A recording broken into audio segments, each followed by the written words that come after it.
नमस्कार, मी सुनील गोडबोले. हो, याला तुम्ही अनेक मराठी चित्रपट, मराठी मालिका याच्यामध्ये बघितलं असेल ना. तोच मी एक छोटासा कलाकार आहे. आज तुमच्यासमोर यायचं कारण म्हणजे असं की वर्णोमा या नावाचा एक चित्रपट येऊन पाहतोय आणि त्याच्यात शूटिंग करताना मी इथे आलेलो आहे. त्याचे निर्माते इथं आहेत, त्याचे दिग्दर्शक इथं आहेत. ह्यांच्या समवेत मी आपल्या समोर आलेलो आहे.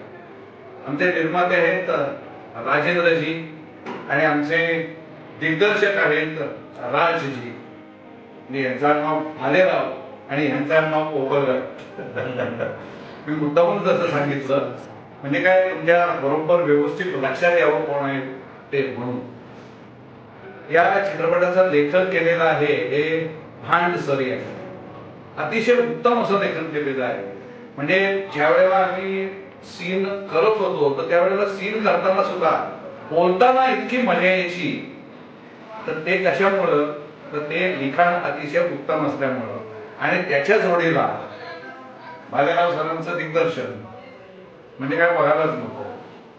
मी इथं पुण्या मुंबईतनं इथं आम्ही येतोय, शूटिंग करता येतोय आणि खूपच छान असा मला अनुभव या ठिकाणी मिळाला.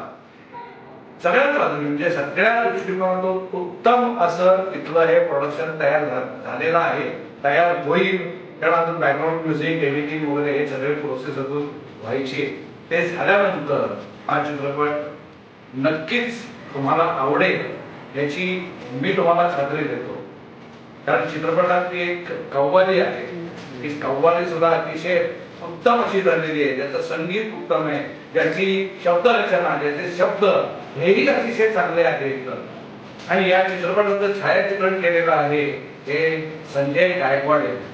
अतिशय उत्कृष्ट छायाचित्रण झालेलं आहे. म्हणजे आपण याला पीओपी म्हणतो, तर ते पीओपी आहेत संजयजी गायकवाड. माझी सगळ्या प्रेक्षकांना अशी विनंती राहील की हा पिक्चर रिलीज झाल्यानंतर हा आपण जरूर जरूर पहा. आमच्या या चित्रपटाला यश देईल. धन्यवाद.